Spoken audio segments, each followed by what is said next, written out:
Watkins Glen International Circuit has played host to all manner of racing throughout its years, from Formula One, NASCAR, sports car racing, all of that. But tonight, it is host to 60 plus racing adventures. The iRacing League for drivers 60 years or older, veterans of sim racing. And as I say, we are here at Watkins Glen. This is a look at your schedule in this series. It all started at Barber Motorsports Park. We covered that one live here on RaceSpot. They've since been to Okayama International, Road America, Suzuka. Now we find ourselves about the halfway point of the season here at Watkins Glen.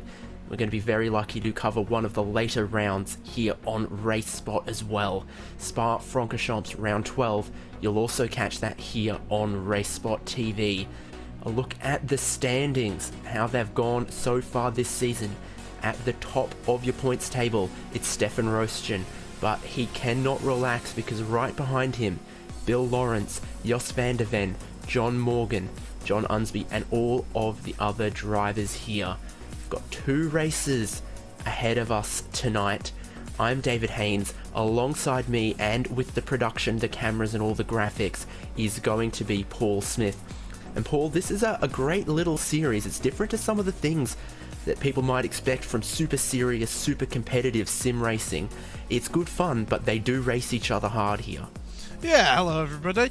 It's one of my favourite series to cover, is this, because the racing is always close, the action is intense, but the drivers are also ultimately respectful as well, and the level of competition is still at a really high level. So it's always good to see this series, and it's a great honour to bring you this here on RaceSpotTV. But we're getting towards the end of qualifying here, 2.5 minutes remaining.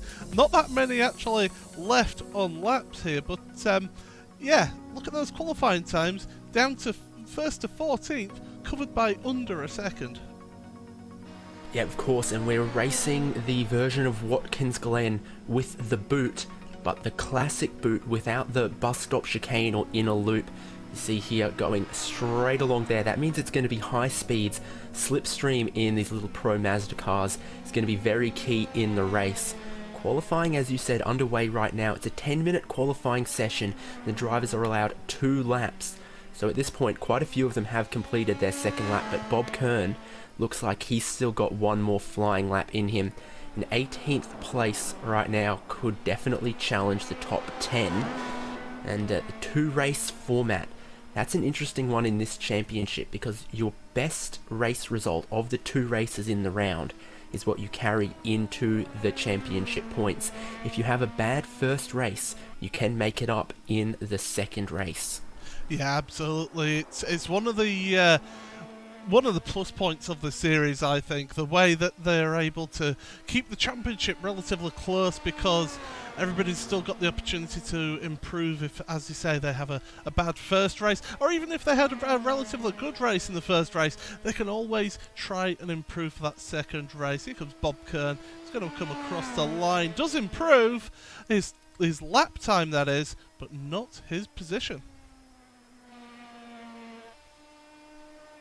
Interesting, but certainly it'll give him more understanding of the track, what the conditions are like out there. Leif Hellberg right now doesn't have a time on the board, hoping to set one. Not quite sure if with 35 seconds left in the session that this one will count, if he'll get to the finish line in time. I guess we'll see. I don't think he will, considering that our fastest lap is a 1:40.1232. We don't have enough time for him to set a lap time, so just slightly missed timing coming on to the lap here, and he's going to run out of time, unfortunately. And in fact, there it is decided against it. Yeah, interesting. So that'll just about bring up our qualifying order. Not any shuffles, any changes going to happen there. So here is your qualifying order. On pole position and your championship leader, Stefan Rostgen, a 1:41.232. Alongside him's going to be Bill Lawrence. Behind them's going to be Manning Grinnan and Stephen Karkner. 5th place on the grid is going to be Jos van der Ven. 6th is John Morgan. 7th is Mark Robertson. And 8th is France Brink.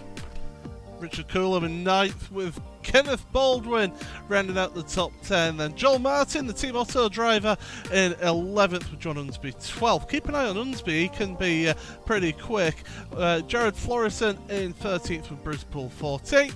15th for Polo Preto, Gianni Respaldo, and we're going to have to show the rest of the grid here because we're getting set for 16 laps of this race.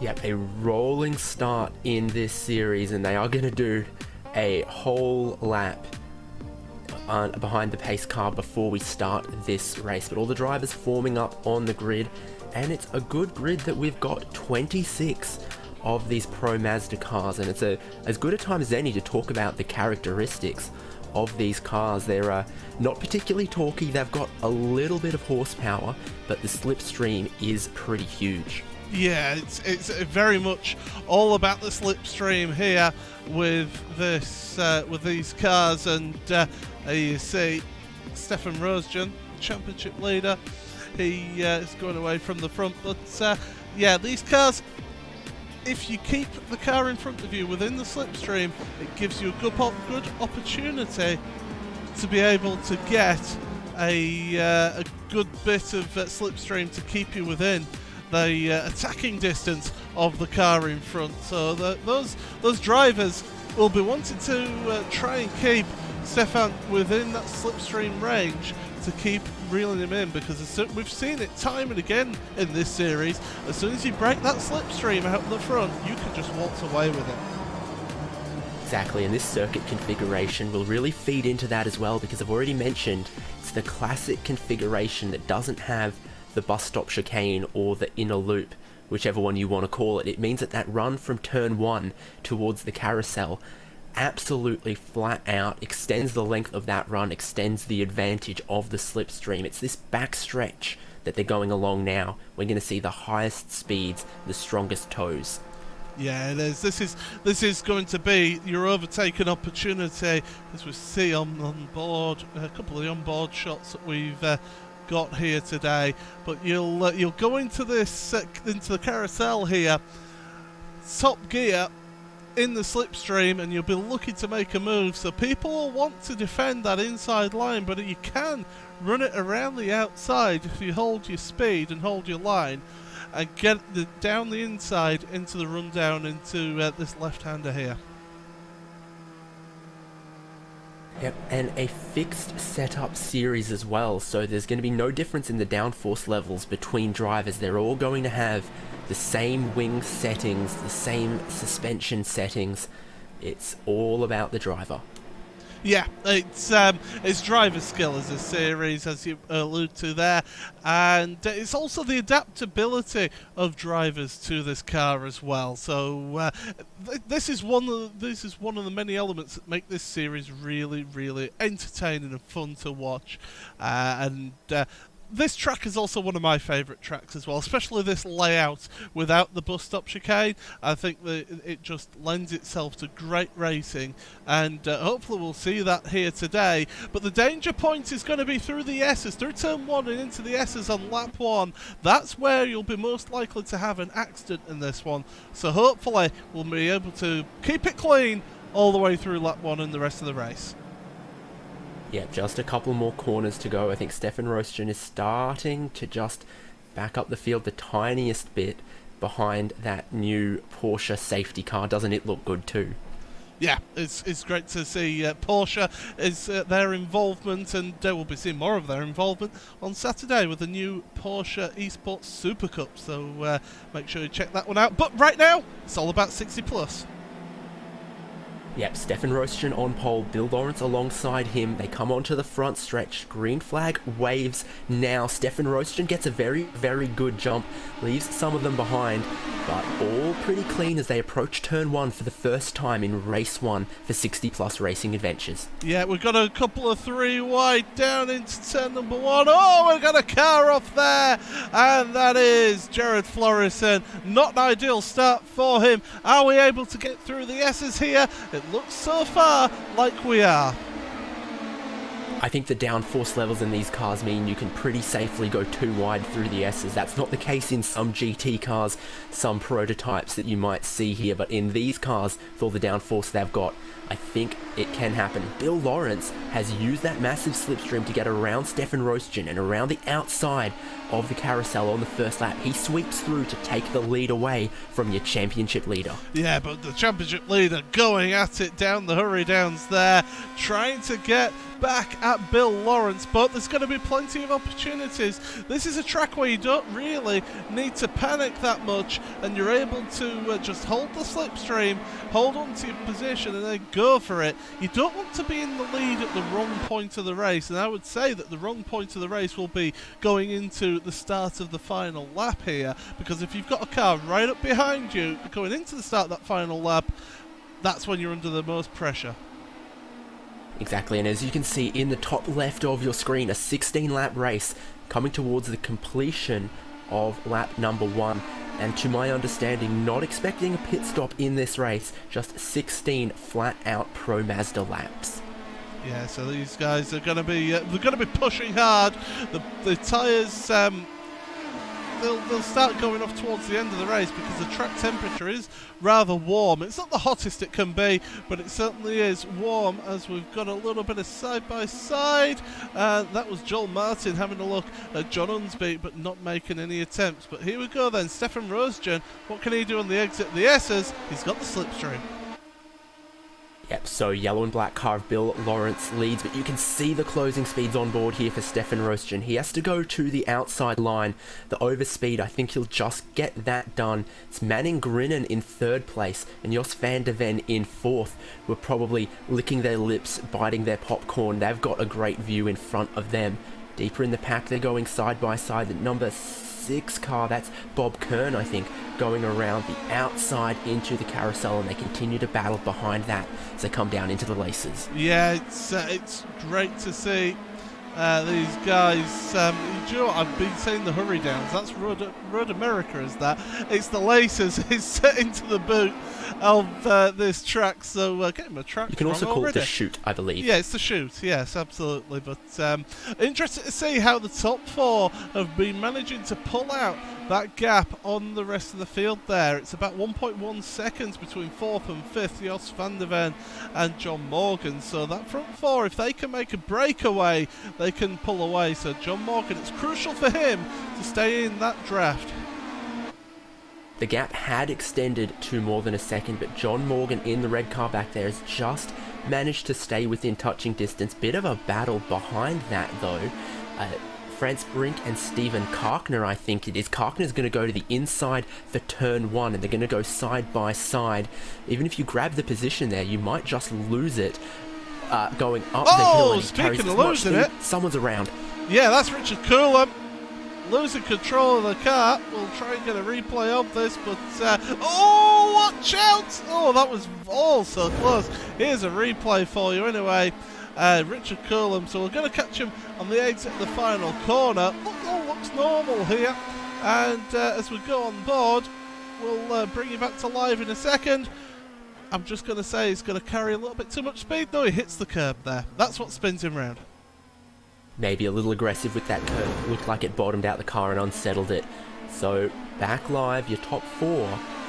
Stefan Rostgen leads, Bill Lawrence 2nd, Manning Grinnen in 3rd. That's Jos van der Ven that our eyes are on right there in 4th place. And behind them, another little battle pack forming. John Morgan leading, Steven Karkner leading, Franz Brink, Mark Robertson and Kenneth Baldwin. Some little smaller packs are starting to form. They're not all one giant lump of racing anymore. Yeah, but look at this just queue of cars just still going through the picture here. Great to see. And these drivers, they're all battling it out, and Van der Ven dropped off a little bit on that last lap, on this lap should I say, from the back of that front 3. But he seemed to have clawed a little bit of that time back at the second half of the lap. So Stefan Rostgen feeling the need to try and break the draft, trying to move across on the start-finish straight, but he's not breaking away from Bill Lawrence here. Bill, he can sense something here, a possible opportunity. Yeah, Stefan Rostjan moving around a little bit on the pit straight, trying to break the conga line, but it is not effective because you can see this speed for Bill Lawrence. He's hitting over 230 kilometers an hour. It's only about 225 for Stefan Rostjan, and easily Bill Lawrence will get his car fully ahead for the turn-in point of the carousel.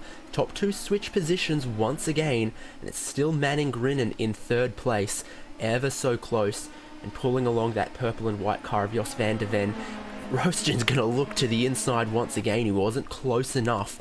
This battling will continue for the whole race, I imagine. I think we're going to see that classic Manning Grinnen approach to racing, which is just sit back, assess what's happening in front of you, and then pounce on any opportunities that come up to their opportunity.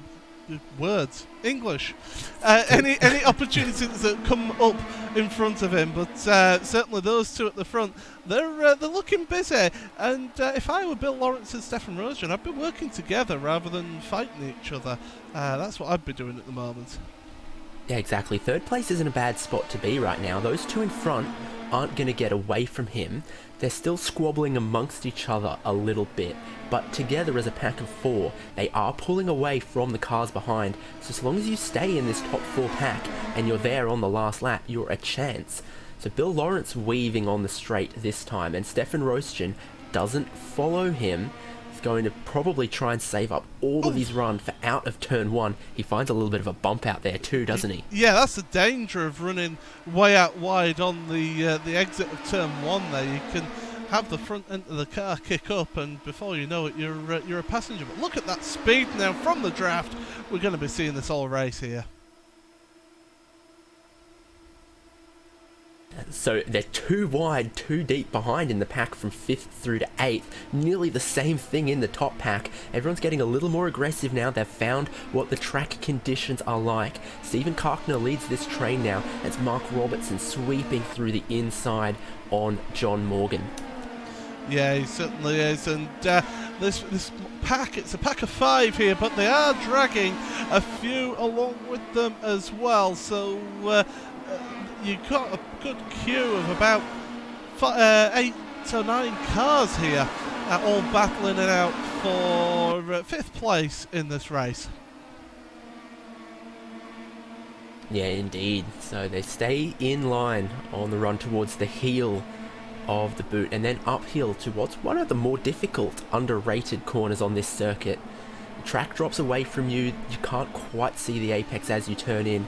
Everyone navigates that one safely, and they're back on the short layout, the bit of the track that's shared between the NASCAR style and the sports car style layouts. Yeah, that left-hander that you were talking about where they go back onto the cup layout, you really do not want to touch the curb on the inside of that corner because it unsettles, even GT cars, it unsettles them. So in these Formula cars, these Star Mazda cars, it will just throw you around all that curb. So you've got to be careful with that one. And we have had one retirement, Jared Florison. We saw him have the spin at the start of the race, and he is now out of the race with Wally Malsby also in the pits. But battle for the lead is back up and running.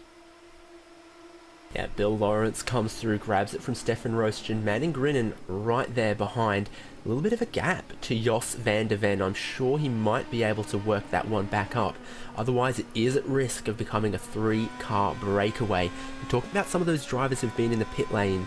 A fast repair is available to the drivers, a spare car if you want to call it like that, but I think there's been an accident somewhere back in the field. Kenneth Baldwin and France Brink are dropping down the timing screen. Yeah, there's 3 of them involved. Let's see if we can... everybody, well done for avoiding that one. We'll try and have a look at what happened here. And this is Kenneth Baldwin we're going to have a look at to start with, but I think it's going to be in front of him, is it? We'll see. There was a car... lost control there, and I believe that was that Stephen Kartner? It was Stephen Kartner, the man who was leading that battle further back. We'll get another look at this one, but that's one of your faster drivers who was leading that battle for 5th place. You just saw him lose the position there through the carousel here. We'll stick with this replay here for the time being, and it's down into the he just touches the grass, carries a little bit too much speed, And around she goes.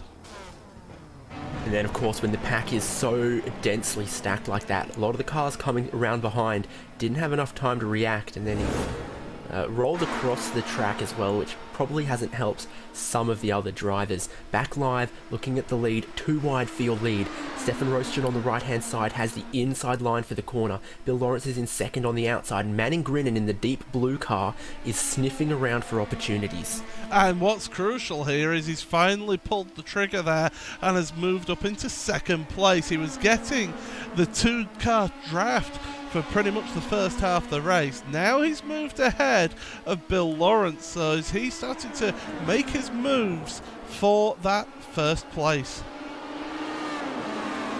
Yeah, he's been patient all the time until now. We reach lap 7, and he's decided to get the elbows out a little bit wider, just as they have back for this battle for 7th place. This is Bob Kern, John Unsby, Bruce Poole. Unsby to the right hand side, and he breaks deeper into the heel, and he grabs that position. He does, and Bob Kern's now coming under pressure from Bruce Poole into the left-hander, but not going to lose the position there. So only the 1 position lost there to John Unsby. Looking back at the lead, Stefan Rostion's got it once again on the pit straight, dragging the train along towards the pit wall. Manning Grinnan still has second. Bill Lawrence is back in third. Jos van der Ven, he was slightly at risk of being dropped off the back of the train, but I think he's good now. Yeah, I think he's just, he's about half a second back from Bill Lawrence, as Leif Hellberg has had a little bit of an incident. He's around along with another car as well. So 2 cars off, last corner. We'll have a look at what's happened here with Leif Hellberg. We saw him in qualifying, not able to get a lap time in. And through the last corner here, what's happened? Oh, he's got into the tyres, and he's collected another car. That other car was Greg Garris. Yeah, just no time to react from the car behind and just going in too hot. It was Leif Hellberg. Bruce Poole's also had a problem, so I'm guessing we'll take a look at this one then, Paul. They're not letting me show the live coverage here. There's action going on all the way through the field. Bruce Poole, it went 3 wide here, down towards the carousel. Oh, there's a little bit of weaving going on, a little bit of brake. And it was a spin for Bob Kern, and that's what sent him into Bruce Poole. Yeah, so Poole just snookered there, I would say, unfortunately. Anyway, that's looking at your lead. Yeah, I'll just not Stefan acknowledge Rostion, that. Yeah, just don't encourage me. Moving to the right hand side, try and break that slipstream, and Bill Lawrence electing not to follow him across that side. They're coming up on... No, sorry, I'm getting mistaken. Bill Lawrence now in second, and this is the view from the last car in this leading train. Jos van der Ven sat in 4th basically the whole time of this race now. Is he gonna do what Manning Grinnan has done? Pull the elbows out later on? Well, I mean, he's getting close, and he's making the move, much like Bill Lawrence as well, in front. And it's 2x2 into the carousel, and as I say, you can hold it around the outside of this corner, heading down the chute into the left-hander, and that's Van der Ven now up into 3rd place with Stefan Rostion right in front. We're just past halfway, so now's as good a time as any to try and shuffle your way up towards the front of the pack.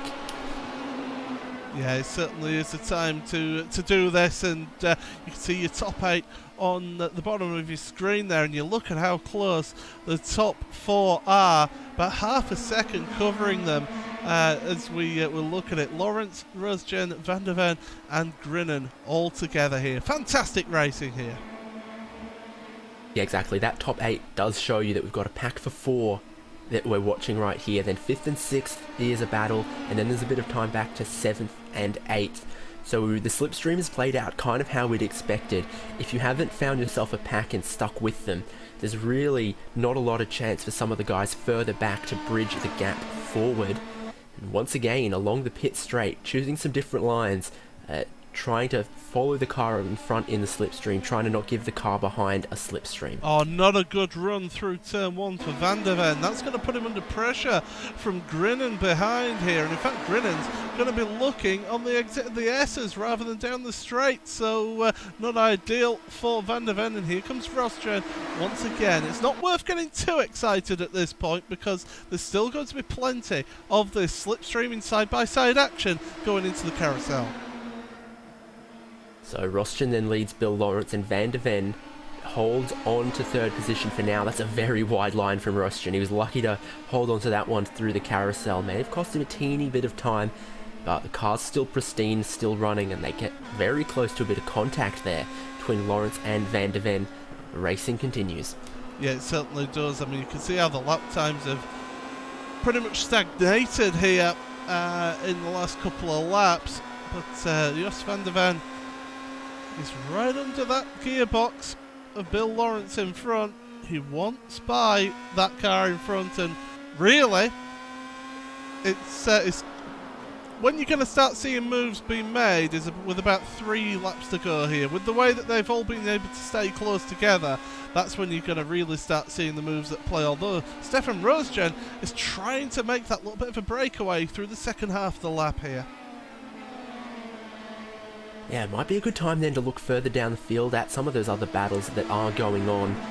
Because 5th and 6th have separated a tiny bit, Mark Robertson and John Morgan. John Unsby still in a battle with Remigio de Pasqua. And looking at this one, that's 11th and 12th as well, David Riley and Bruce Granheim. There's something for everyone out there on circuit today, because they're 11th and 12th. But I'm sure even just 2 cars is some good fun racing. Bob Kern's gone onto pit road, so that's moved these 2 up a position.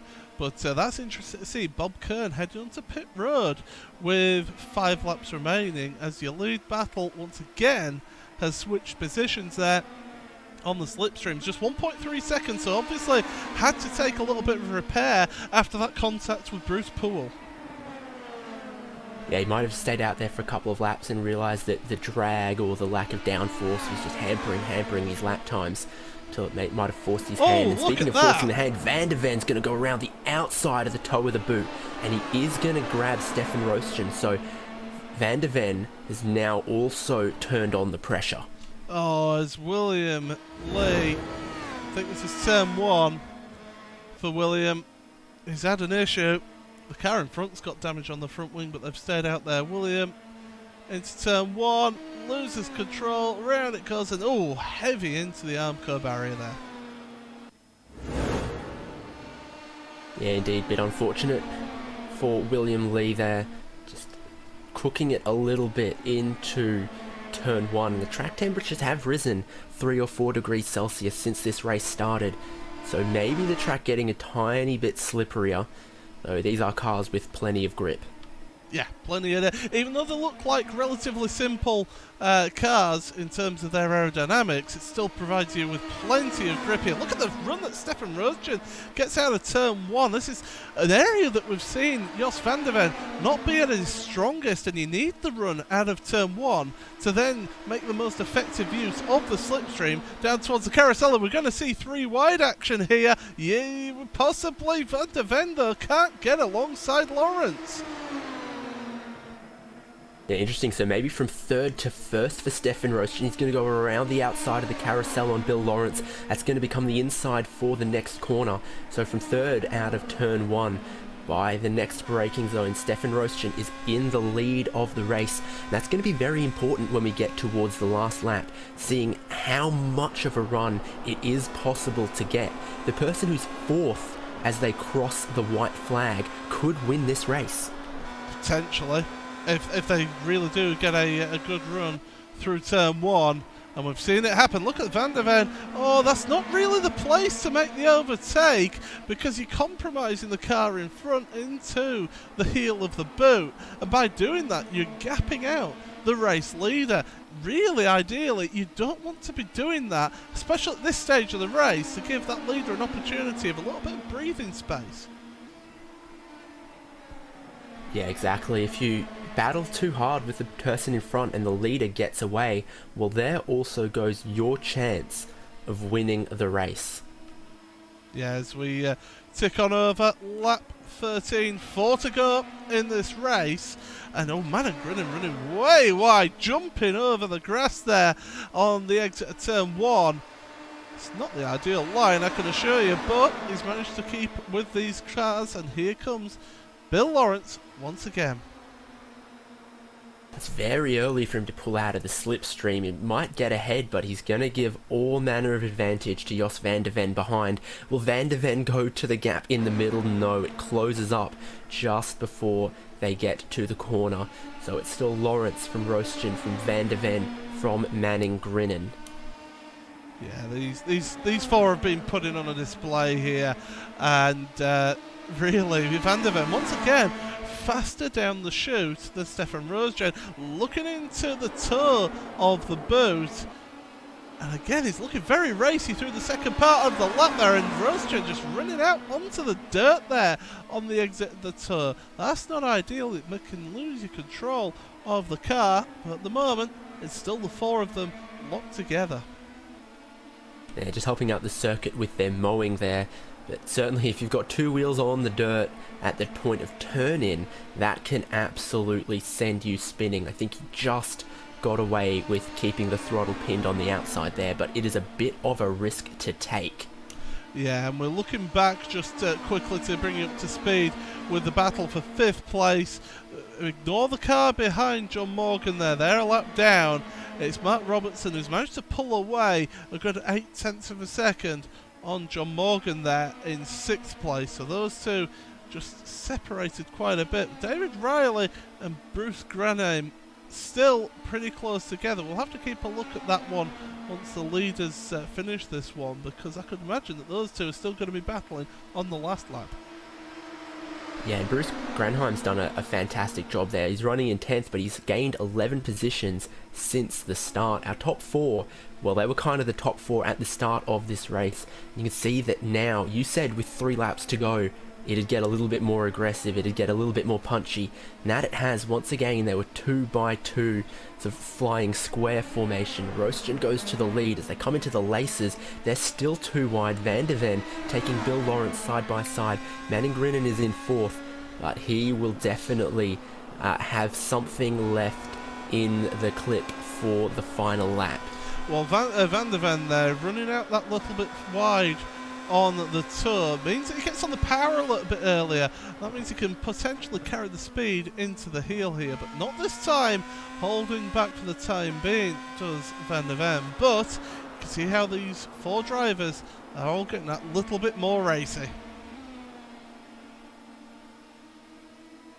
Yeah, the tension builds just a little bit. The time for cooperation was earlier in the race, and that's when they pulled a bit of a breakaway on all of the cars behind. But now it's time for those alliances to sort of separate. It's every man for himself with 2 laps to go, and someone's around in the background. Was that one of the lap down cars? Kenneth Robertson Baldwin and John Morgan still together. So yeah, it was Kenneth Baldwin who went around there. So just saw that in the background of the shot as we keep an eye on your race leaders, because with 2 to go here, this is where it started to get a little bit exciting, and here comes Bill Lawrence and Jos van der Ven. Van der Ven finds one Pro Mazda width to the inside. He takes that. He'll have the inside line for the next corner. Roostgen chops off Manning Grinning, but Van der Ven makes it through into the lead. Bill Lawrence has got 2nd, and Manning Grinning still in 4th, waiting his time.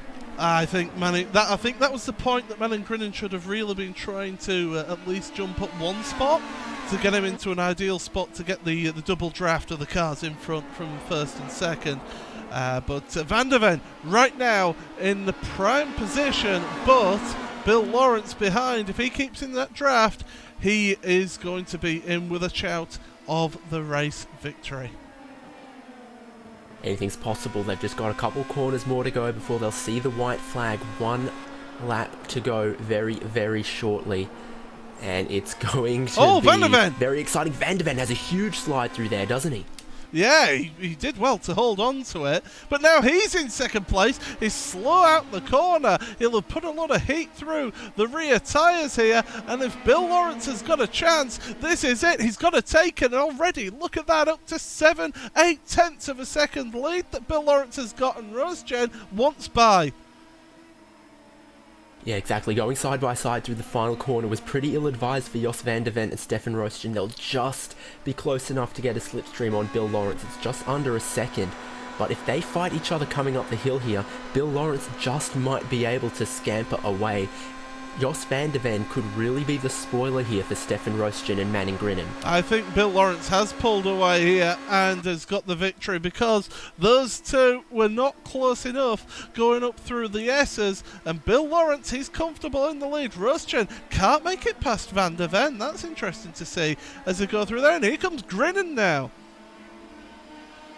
Yeah, Bill Lawrence was playing a little bit of favourites down the backstretch, not giving his slipstream to either driver for the full duration. Manning Grinnen runs out very wide, lucky not to hit the grass. Once you're on the grass, you can't brake, you can't turn, you'll be going into the wall. So Bill Lawrence has a lead of 8/10, and this is your battle for second. Jos van der Ven is leading, Stefan Roosten is leading Manning Grinnen. Bill Lawrence has been a very lucky man, and Jos van der Ven has maybe shot in the foot his chances of having a win. Yeah, this is that was it really. The mistake that he made around this corner, this very corner, compromised him all the way through the penultimate and final corners as well, and that gave Bill Lawrence the impetus to pull away, and what a way it has been for him. Yeah, so Bill Lawrence through the final corner, he's pretty comfortable. The checkered flag will be in the air for race 1, round 5 of 60 plus racing adventures. Bill Lawrence is your winner, and behind them, it's van der Ven, Roosten and Manning Grinnen who complete your top 4. Still some battles out there coming towards the checkered flag though, Paul. Yeah, Bruce Granheim and David Riley, they've not been separated here, and they're coming into the penultimate corner. Not really any opportunities here. If you get a good run out the final corner, then maybe you just get a little bit of a hope, but it's not going to be the case here. So your top 10 now have crossed the finish line. David Riley leading, Bruce Granheim. 26 cars, I think about 22 of them are going to take the finish. Great racing, basically what we expected from these cars around Watkins Glen Classic Boot. Yeah, it's always great racing here. We're just waiting for the final few to come across the line here, but these drivers, they put on one heck of a display once again, as always, as we see here, and these drivers, they do put on a good show. I really enjoyed that first race, and the good news is we've got another racer that's come yet. Yeah, everything that the drivers learn in race 1 they can carry towards race 2. And while Bill Lawrence won't be able to improve his result in race 2, what he can do is mix it up there once again. If he takes a second win, it deprives his rivals, Stefan Roosten, Jos van der Ven, Manning Grinnen, from being able to grab the points of a win.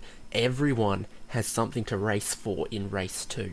Yeah, absolutely, and that's the key point that you make there. He can spoil the party for the championship. But that's the last of the cars across the line there. So we'll have those results up on screen.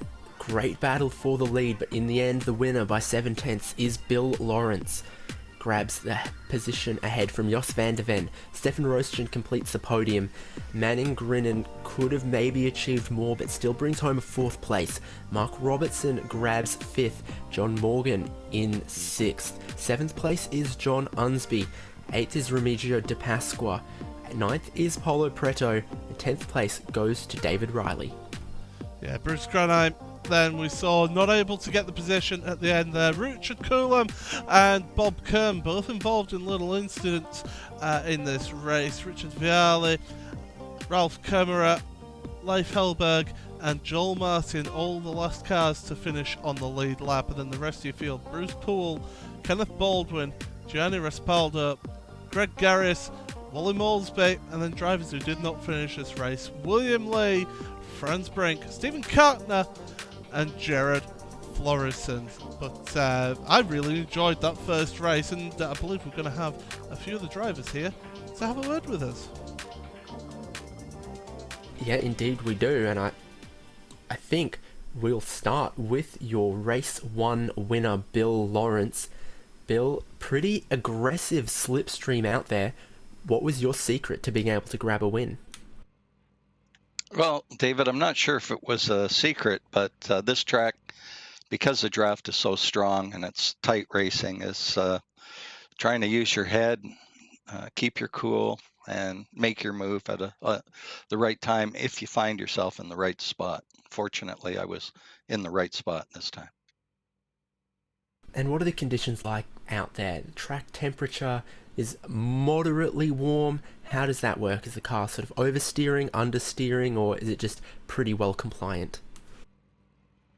Well, the setup for this race, as usual, was excellent.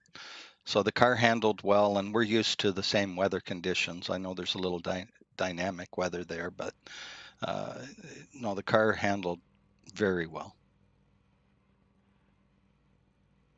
Well, second race coming up, do you think you can match that once again, or is it a little bit of a lottery with how powerful the draft is?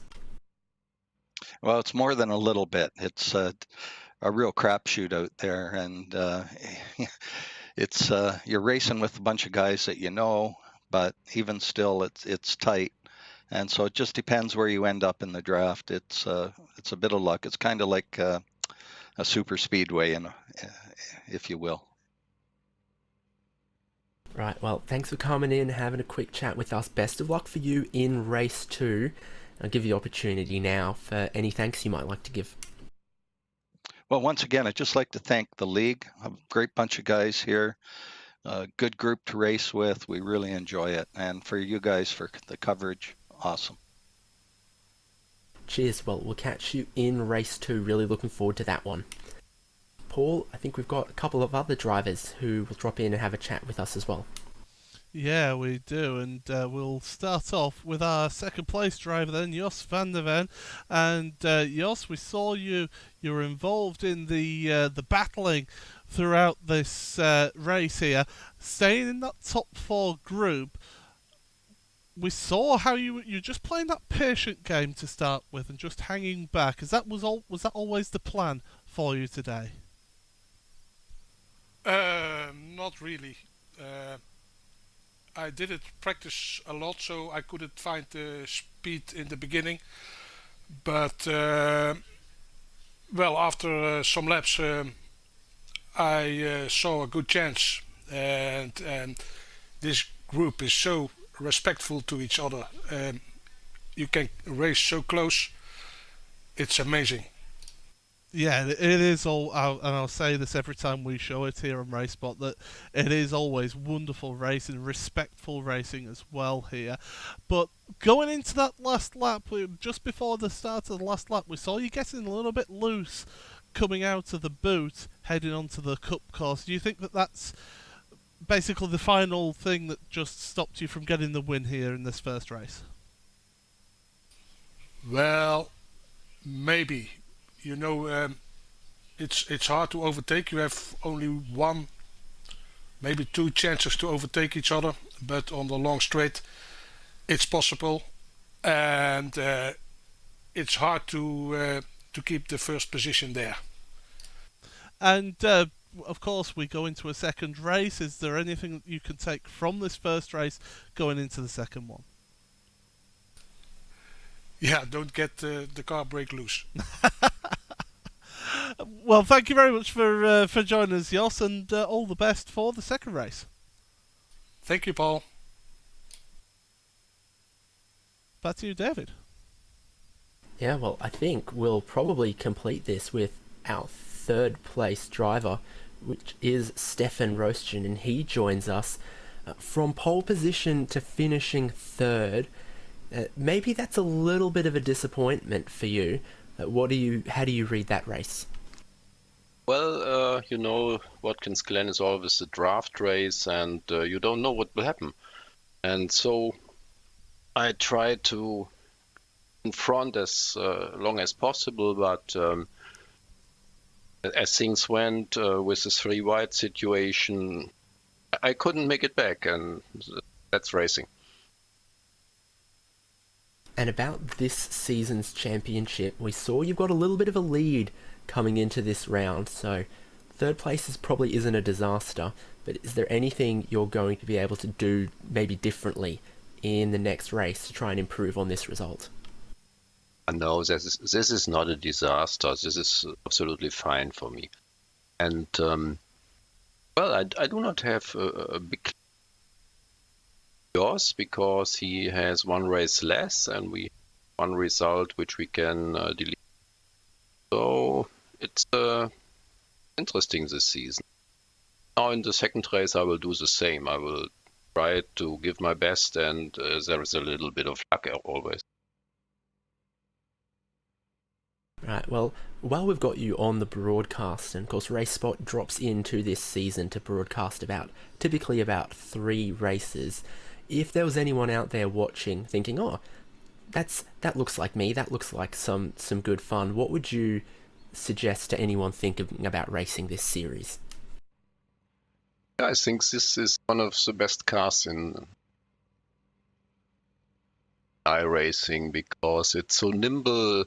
If you make the slightest movement on the steering wheel, the car reacts directly. And I haven't found another one that is more fun. And I can only say, join the Pro Mazda, and if you're at the right age, join the Cars League. That's a pretty good sales pitch. I'll have to send that one to my dad. He's recently 60 plus, and I'm sure he would love to do some racing. Yeah. Right, and while we've got you, any thanks? Yeah, I want to thank the RaceSpot, and I want to thank the admins who do a great job, and all drivers who participate in this league. Thank you. Best of luck in race 2. And Paul, that means we've spoken to our podium in race 1. It's probably time for us on RaceSpot to take a little break before we come back with coverage of race 2 and do it all again. Yeah, absolutely. We'll be taking a moment to step aside, but don't go anywhere because we've got another 16-lap race to go here on this broadcast here today. So we'll be just waiting for that second race session to go up live, and then we'll be joining that one for all the action. So yeah, it's going to be another thrilling race here, David. Yeah, precisely. The same again, but all the drivers will be a little bit wiser, a little bit more experienced, and of course a lot of them were coming into this race anyway. Really looking forward to that one.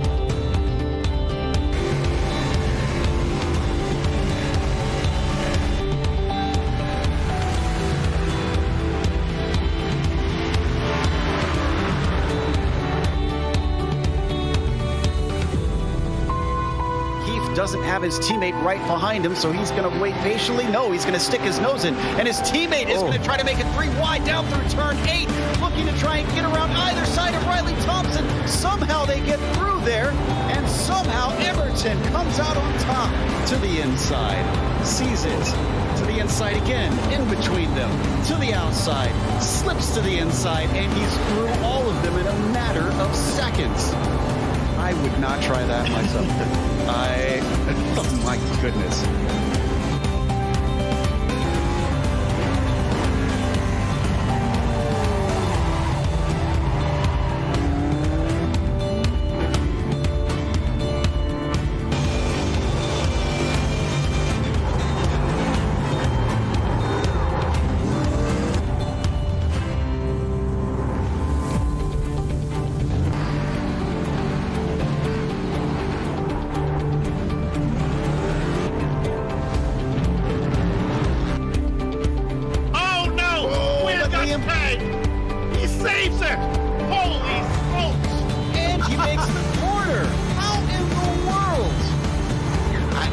that car didn't snap back and just go right into the arm poke barrier, I have no idea. And he didn't lose.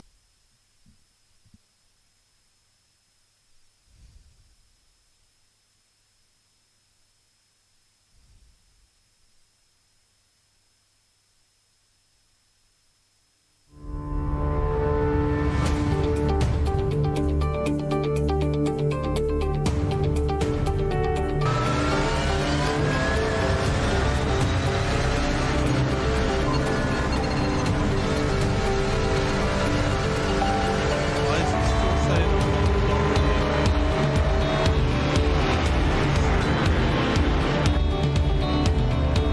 YouTube is still saying it's completely racing even though I'm taking down.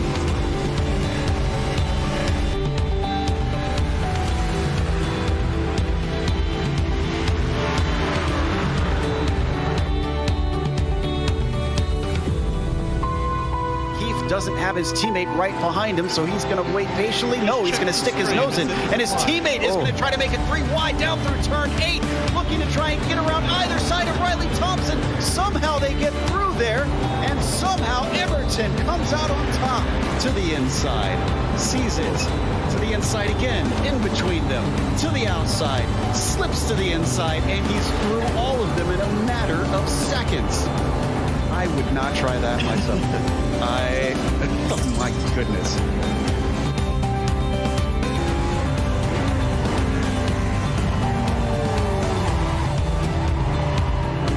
I don't know why it's still saying that it's not.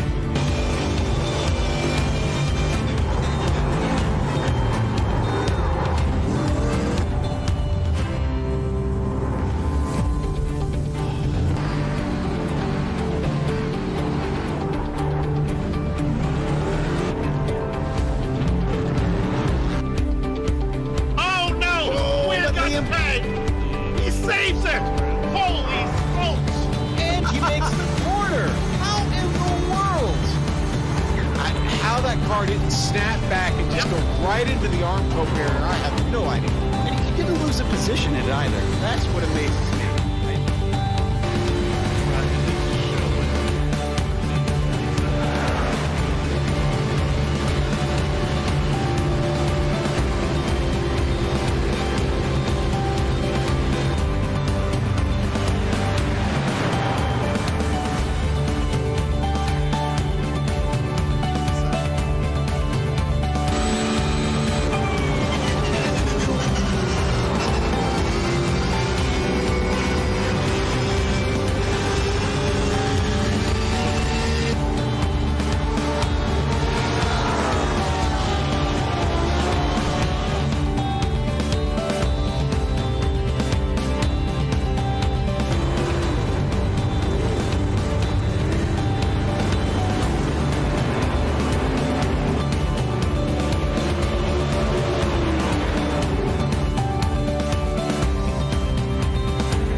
The most realistic online racing sim ever made.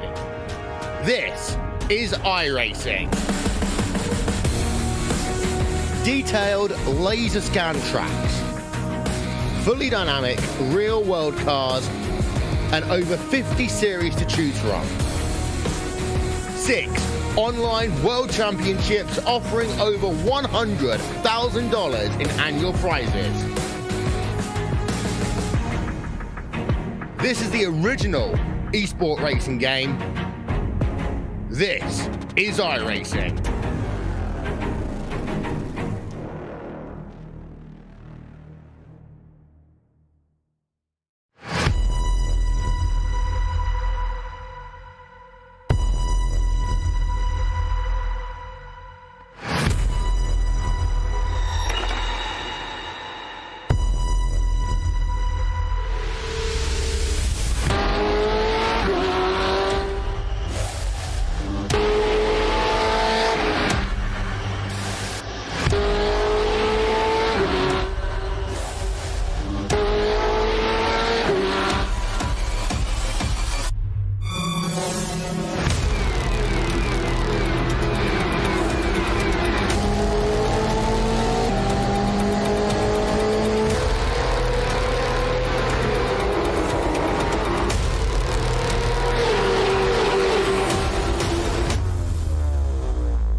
Growing up as a kid in Oklahoma, where I'm from, the Chili Bowl is the biggest race that we have.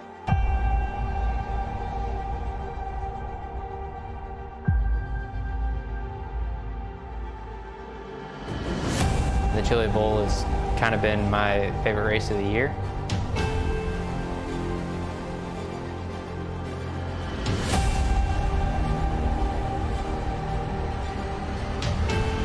Growing up a dirt racer in Oklahoma, that's kind of the holy grail.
Welcome back to RaceSpotTV and welcome back to Watkins Glen, round 5 of 60 plus racing adventures.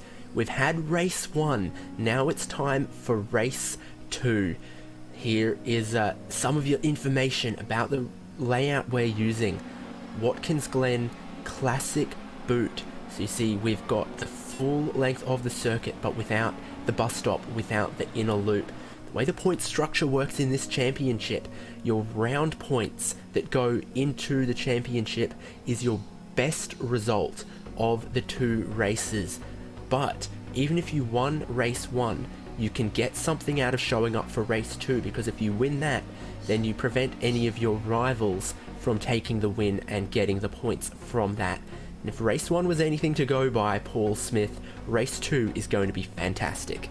Yeah, it should be absolutely excellent racing. Qualifying is just underway, by the way, so we will be bringing you all of the action from that. But yeah, it's definitely going to be interesting to see how race 2 goes along and whether someone like Stefan Rosgen is able to improve on their positions, or even Jos van der Ven as well. See whether they can improve from race number 1. Yep, so qualifying's a 10-minute session.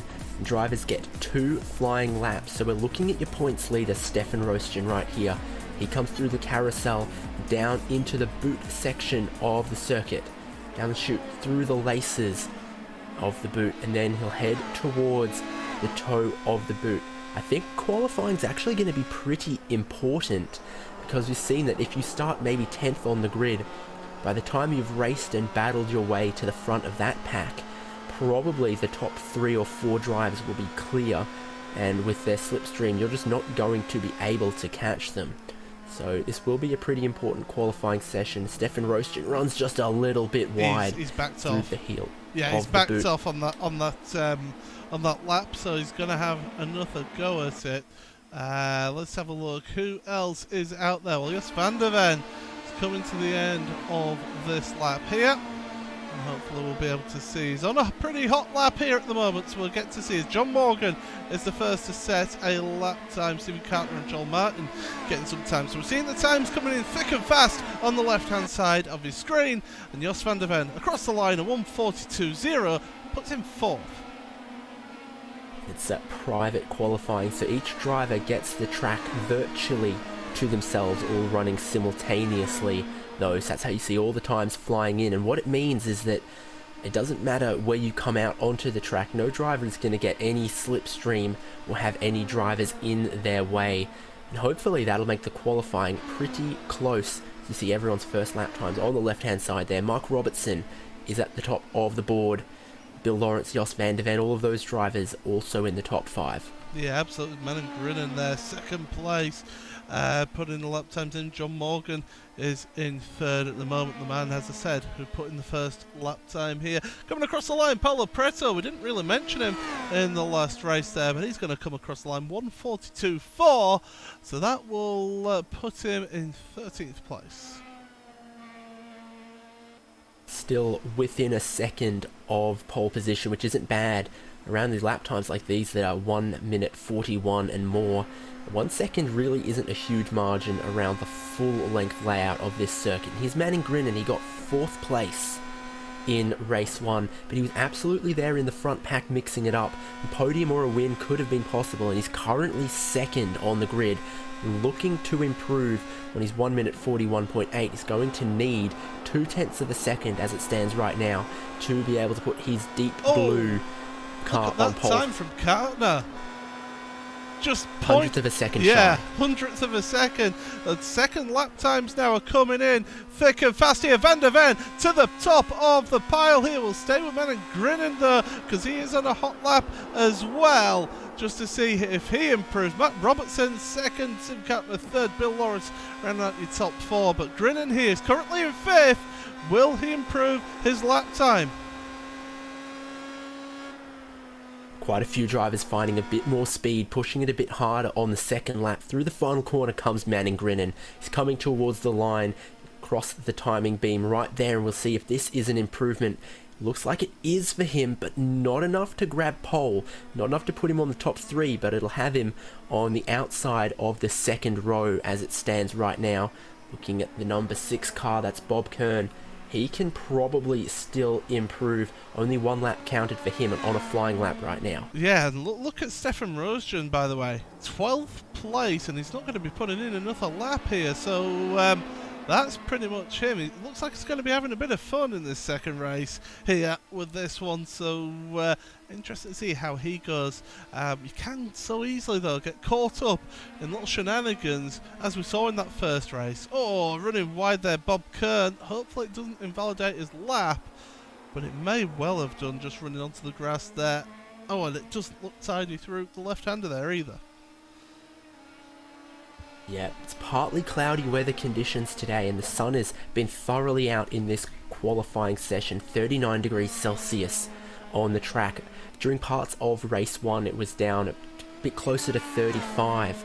Drivers don't seem to notice that a huge amount in these Pro Mazda cars, but certainly it has to have some kind of effect on the balance and on the grip. We had a look at Bruce Granheim. I think he got 10th in race 1. He was certainly in that battle. Doesn't have a time on the board, looking to set one this time. 1 minute 42.993 will put him 21st, but it is a time on the board. Yeah, and he's going to bail, so that's going to be it. Gianni Raspaldo, a man who we didn't really mention in that first race, even though he had a relatively strong race, in 24th for that one. Bob Kern is still out there. Does he have any laps remaining? No, he doesn't. So this is just a little bit of practice here. I think everybody else has pretty much put lap times in, and even if you were somebody to come out here and to start coming out the pits now, you'd be too late out the pits, because when that clock strikes 0 here in this qualifying, then the time is up. You cannot finish the lap that you're on. Yeah, it's ample time to complete 2 flying laps, though, if you leave the pits at the start of the session. Bob Kern is the only driver out there. Everyone bar Richard Valley has put in a time. We've got 25 qualifying times on the board. We're just waiting for that time to elapse on qualifying before we head to race 2 for round 5 of this season of 60 plus racing adventures at Watkins Glen. Well, what you've got here as well is a little bit of a mixed grid compared to race 1. Stephen Cartner putting it in there into 3rd place. I think it's going to be a cat amongst the pigeons compared to those that were up there at the front of the first race here.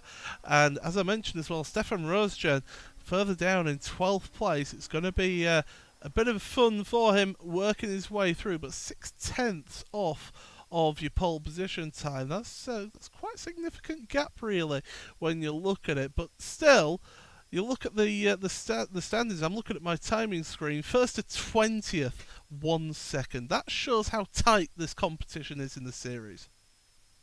And obviously, the slipstream is worth far more than that 1 second in a lap. So the pack racing be very hard for someone to break away unless the cars behind start battling, and everyone will have learned something in race 1 about how to drive in a pack for race 2, which is now just 10 seconds away.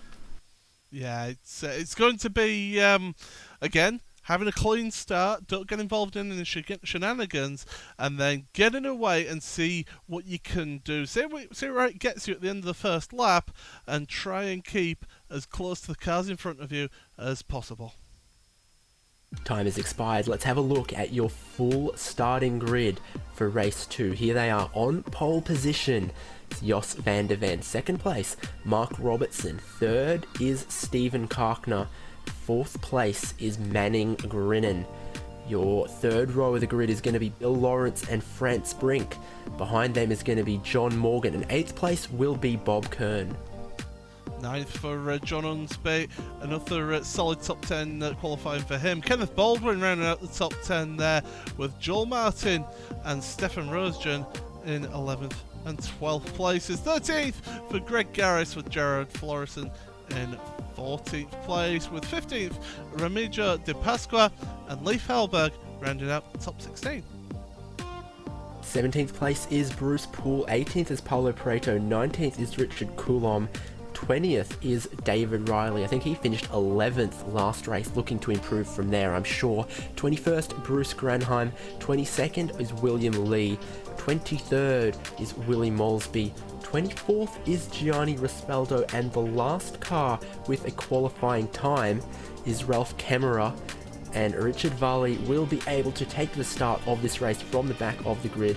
Not sure if he's out there though, as that Porsche pace car pulls away. They're going to do their lap behind that safety car, and race 2 will kick off. It certainly will kick off, and we hope that it doesn't kick off, so to speak. But these drivers, they're going out there. They don't want to be putting too much heat into the tyres here. Track temperature is just creeping up that little bit more in this race compared to the last one. So these drivers are going to be just taking care of their tyres a little bit and hopefully not losing the back end of the car as Jos van der Ven did on the penultimate lap of that last race. Yeah, costly error in the final lap, or leading into the final lap, that was for Jos van der Ven. This time he's going to lead the pack. I'm sure thinking about how and when he'll try and make his jump at the race start, because while he's on pole position, there'll be 24 cars behind following in his slipstream who would like to take that race lead away from him. Yeah, that's it. It's all about how they do at the start here, and hopefully once again we'll be seeing a clean race start. We saw that last race, and really we want to see that once again here. But these drivers, we've seen how they can race really close, really respectful as well, and that's what we're hoping to see more of in this second race. But they've had a race to look at things and see how the car feels in a race situation here. Do you feel, David, that they're going to be pushing it that little bit harder, or have maybe looked at the tactics of a few of the drivers and thinking, right, I'm doing that this race? Yeah, it's hard to read that. I think they will have learnt a lot about, if you try and go around the outside of the carousel, then that gives you the inside for the next corner. That can be an effective move, or, this is how far I have to be from the car in front coming through turn 1 to be able to safely, cleanly pass them into the carousel. They will have learnt something about how to drive in the traffic and manage the slipstream, but I'm not sure that the attitude will have changed much. Absolutely. These drivers, again, this is the most intense but respectful racing that you'll see here on RaceSpotTV, and it's certainly going to be a good race. As I hand this one over to you, David. Indeed, 2 corners to go before that Porsche safety car will pull in. The lights are already out. They were never on for this pace lap, and very, very shortly it's going to be that purple and white Pro Mazda of Jos van der Ven that is going to be your leader. All the cars forming up very nicely, 2 lines behind. When does Jos van der Ven jump? Pace car comes in, and green flag is out, and it's not a particularly huge jump from Jos van der Ven. They're 3 wide behind. I heard some banging noises. Someone's around. That's huge. Someone's hard into the wall. Is that Stefan Rostgen? Well, Jared Florison is one of those drivers involved in that one. We'll try and look at that at the end of lap 1, but we'll see how they go through the rest of the lap here. But Willie Molesby and Jared Florison definitely out of the start of this race. Yeah, Jos van der Ven really did bottle up the pack a little bit at the start. It's just worked out for him, but it's not worked out for those 3 cars that you see on pit road. Van der Ven will lead into the carousel, but behind they're going to nearly go 3 wide again. 43 car, that's Mark Robertson. He loses out. Stefan Karkner holds on to 2nd place, but Franz Brink is up into 3rd in that red and yellow number 53 car. Oh, we've got more contact, I heard in the background, and that is Stefan Rostgen, who's had issues down in the chute, and a little bit of front wing damage as well, and yet more damage here for Rostgen. That's big, and that's Remigio De Pasqua as well involved in that one. Bruce Poole is spun around in the chute as well, so not a good first lap here compared to the first race. Yeah, it does seem like there's a bit more attitude this first time around, and I think Stefan Rostjan got caught out a little bit by the different speeds and confidence levels of some of the drivers he was racing further down the field. And he's looked like, unfortunately, just mown down Remigio De Pasqua. And so the racing continues though, and leading is Jos van der Ven. He's got 7 tenths. So Steven Kalkner in second will have some of that slipstream. Then it all looks a little bit closer for third place. Frans Brink leads, Mark Robertson leads, Bill Lawrence, and then Bob Kern, John Morgan and Manning Grinnan are all in that top 8 pack. And then there's just a little bit of a gap before you come to the next, but they're going side by side for third place. Yeah, Brink made a heck of a start in that the first turn where he went 3 wide down the middle, and he made it up into third place from 6th on the grid. But now they're starting to settle down here, the field, using the slipstream, bobbing about. We're almost going 3 wide into the carousel here. Brink, Lawrence and Robertson all together here, so great close action once again here, and Brink's round and Lawrence has gone with him. Oh, don't let the car roll up. Oh, hold your it's all come brakes, undone please. in the laces. Indeed, yeah. So rolling back across the racing surface there, that's a little bit of a no-no. Thankfully, all the cars behind have been a little bit heads up, but it's not what you expect. Here's how that's happened. They battled pretty hard into the carousel. This is on board with Bill Lawrence. He's now on the outside for the laces, and he gets a little bit tapped there by Frans Brink. Brink gets loose and then spears into Bill Lawrence, and those two cars taking heavy damage early on. Here's the view from Frans Brink. Yeah, so as you can see, going through the carousel in towards there, and he's just come across slightly on Lawrence and headed into the wall there. Not ideal from him. He's still actually running around with no rear wing, so not good for him. But that means that we have got a little bit of a breakaway at the front. The front 3 cars are away at the front new field. Yep, Jos van der Ven in first, Steven Kalkner now in second, Mark Robertson back in third, and you see that Robertson's running right up underneath Steven Kalkner, and all race long, weaving is Jos van der Ven, splitting the slipstream there. It's not quite enough, they'll still catch him, but it's side by side for second place. Kalkner around the outside holds on to that position. Manning Grinnan in third, if he can be clever, will catch up to those, but it's a battle for 6th place because John Unsby is side by side with Kenneth Baldwin. Baldwin had the inside for the laces there, couldn't make it work. Unsby holds on to 6th, but he's leading a train from 6th down to 10th. Right, we're going to try and show a replay of the start here. And one of the drivers involved in that start line pilot was Wally Molesby. He couldn't get out of the way and ends up going off. I'm trying to see one of the other drivers who were involved in that. I believe Bruce Granheim was involved here as well. So we're just trying to look back at what happened at the start, but I think it actually happens a little bit further up your field there, and I didn't quite catch it. It was one of the Team Auto cars that was involved there. So yeah, all sorts of action happening in that one, but we're back to live action here. Right, your lead has all closed up a little bit more. Steven Kalkner is right with Jos van der Ven now.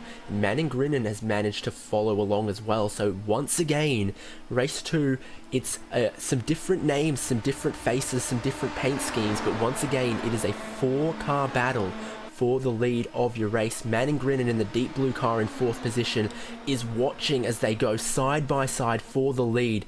Kalkner puts his nose in front of Van der Ven. Mark Robertson makes it 3 wide, trying to go all the way around the outside. I think just lifts out of that one, sees that that's not going to be the clever thing on lap 4 of a 16-lap race. Then further back, Kenneth Baldwin's going around the outside of John Unsby, makes that stick, and right behind them is Joel Martin in the green racing car. Yeah, so they're still side by side here. Unsby finally has to give up the position for the time being, but it's early stages of this race here, and as you mentioned, Joel Martin, the Team Auto driver behind, keeping close tabs of this, but they're dragging a whole gaggle of cars along with them here, so definitely opportunities for those further down, but still that lead battle, 4 cars there. They do have John Morgan, who is 1.2 seconds behind them. If he can get a good lap here, he can join the back of this front 4 gaggle. But it was interesting to point out, Manon Grinnan, who set the fastest lap on the last lap, was over 1 second faster than Jos van der Ven. Yep, certainly where you are when the slipstream helps you along can have a huge effect on your lap times. You can put in basically the same performance and have your lap times look like they're swinging a second this way, a second that way. And there's a little bit of a bump in the curving there that it looked like Jos van der Ven found. Managed just to keep the car stable, get a good run up the S's. He's going to be right on Steven Karkner by the time they come towards the carousel. Nothing to separate your top 4 right now. Watching on board Jos van der Ven, Steven Karkner weaving it about a little bit. It's not going to be enough. Van der Ven will still just get his nose towards the inside. Here comes Manning Grinnan as well, though. It's 2 by 2 once again. Yeah, but Robertson holding a really wide line. They've got to be careful not to get out onto the marbles there. Shouldn't be too bad in this early stages of the race, but as that race progresses, you will get a little bit of dirt accumulation and discarded rubber from the tyres as well, so you will lose grip out there. But the front 4 staying as they were, really. Manning Grinnan just dropping down that 1 place behind Matt Robertson. And John Morgan is just slowly trying to gain on those cars in front. Yeah, the fact that this pack went too wide through the carousel and then kept it too wide through the following corner has really advantaged John Morgan. That's exactly what he needed them to do, is keep battling through those corners. He's had a good run. He's obviously got his head down, got a good grip of the car. Now, as you see right there, he's within a second of Manning Grinnan in front. A good run out of turn 1. Another battle from your top 4. John Morgan will be absolutely there amongst them. Yeah, he's giving it absolutely everything, and he should be in the slipstream here. We'll be able to compare the lap times this last lap as the graphics continue to update there. 0.8 of a second faster was John Morgan with that one, and we've got an issue for Ralph Camera. And oh my goodness, there's another car flying off. That's William Lee. On the back end of that, let's have a look at what happened to Ralph. Caught the curb. It's so easily done there at the heel. Around he goes, and then William Lee comes into the corner as well, and the back end just kicks out, spits him off into the gravel.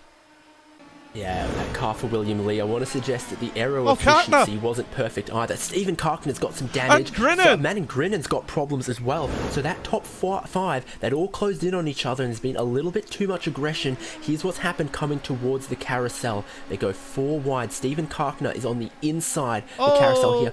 Pushes out just a little bit wide, has a slide. Manning Grinnan has nowhere to go. Damage for those 2 cars. And it's Jos van der Ven, Mark Robertson, and John Morgan who continue on. Here is once again another look.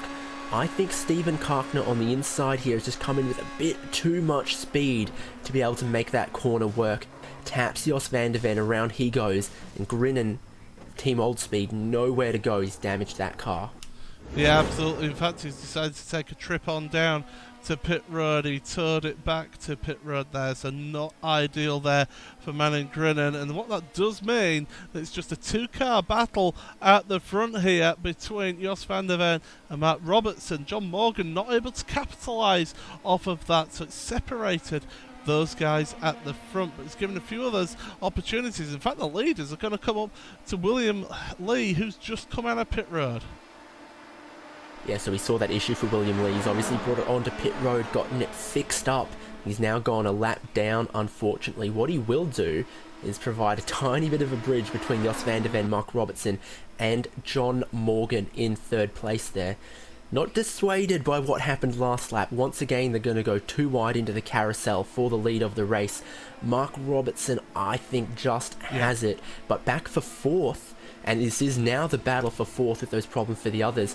Unsby and Baldwin. Baldwin goes around the outside, just going to make that work. But if these two keep battling like this, they'll once again fall back into the clutches of Leif Hellberg, Joel Martin, David Riley and Richard Coulomb behind. They're still too wide, and they're coming into that being the third corner in a row, side by side. John Unsby just holds onto it, and they have fallen back a little bit and made this a train 4th through to 9th. Yeah, and this is it. I mean, we talk about how this series, it really helps you if you haven't had a good first race.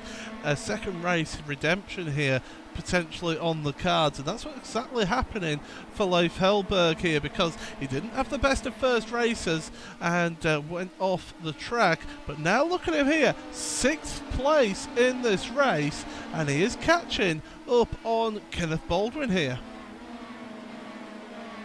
Yeah, precisely, and some of those issues we've seen at the front of the field have allowed the likes of Leif Hellberg here to be up 10 positions from where they started. And in this pack as well is David Riley, who's gained 12 positions. So there's some solid movers up through the field in this race, kept their noses clean, stayed with the pack, and in fact we'll get that graphic on the left hand side of your screen. There have been some unfortunate losers, but through that there have been some big winners in race 2. Yeah, Gianni Raspaldo being one of those as well. Biggest loser there, friends, Brink, and also Manon Grinnen as well, as we're seeing this battle, this queue of cars all together. And look at that now, Leif Hellberg is right up there with that battle for 4th place. And we said about how those two battling brought Leif Hellberg into this. Well, now he's there with them.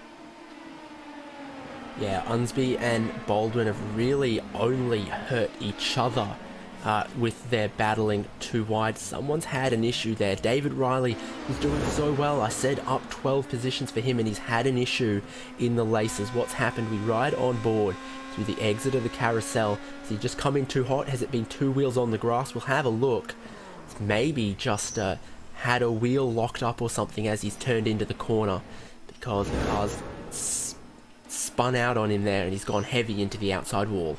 Yeah, it's unfortunate there. The back just snapped on him as he went down into the laces. But yeah, that's unfortunately what can happen with this car in these races. But we're at the halfway point of the race now, lap 9 of the race.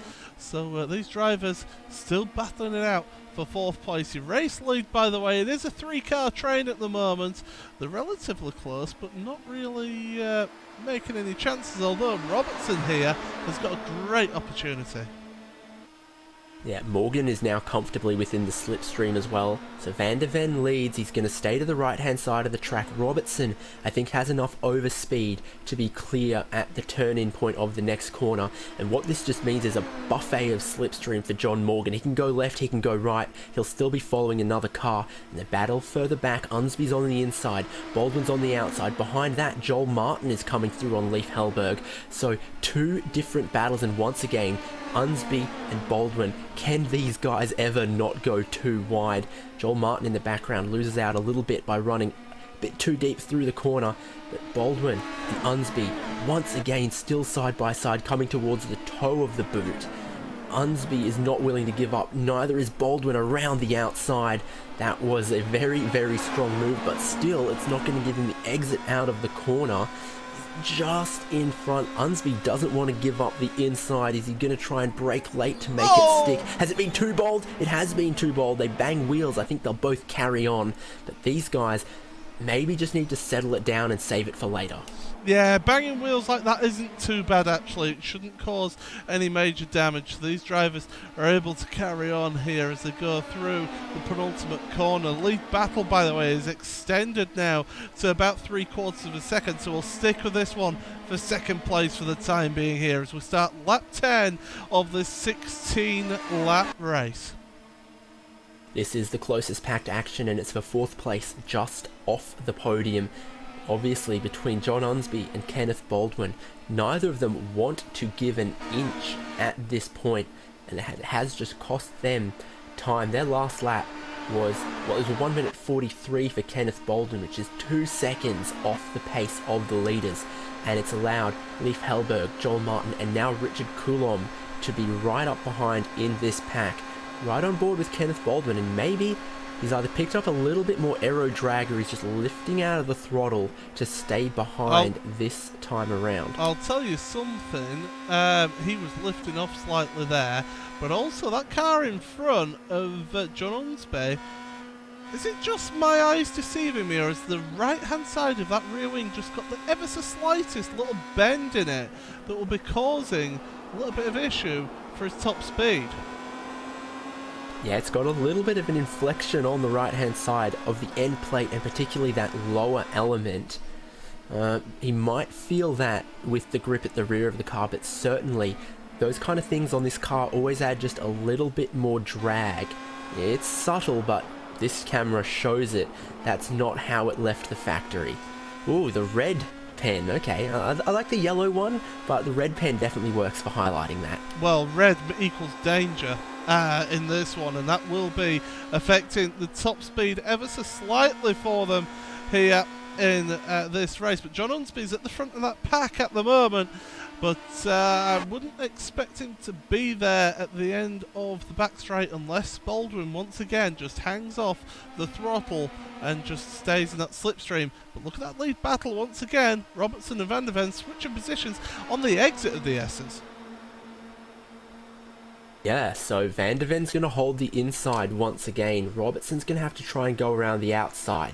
And in the red car, John Morgan is there in third place still. Van der Ven holds on to it for now. What can Mark Robertson do coming down the hill this time? Not a whole lot. This is probably about the point where it's sensible for Robertson to just cool his jets for a lap or two. You also want to cool your engine as well, as he's been, luckily, because he's not been sat right behind for a long time, it shouldn't be overheating his engine, so it should be good to stay in the slipstream. But don't forget, these cars, when he's in the draft, when he's in the slipstream of the car in front, he's also getting all the hot gases, so the exhaust and the hot air coming through from the radiator ducts, all coming off of the back of the car in front, so it will raise the temperatures of your car. So you do have to be careful when you're running in the slipstream, if you're running the slipstream for a long time. A little bit of cloud cover comes over the circuit right now. The track will cool off a little bit, give them a tiny bit more grip. Watching backwards from your leader Jos Van der Ven, Mark Robertson is clearly closing in towards turn one, but knows to back out of it a little bit because his best chance of grabbing the lead is here, coming up the hill through the S's, absolutely flat out in a car like this. Then they've got the long backstretch leading towards the carousel, and Van der Ven sticks the car to the right-hand side of the circuit. That'll be the inside for the next corner.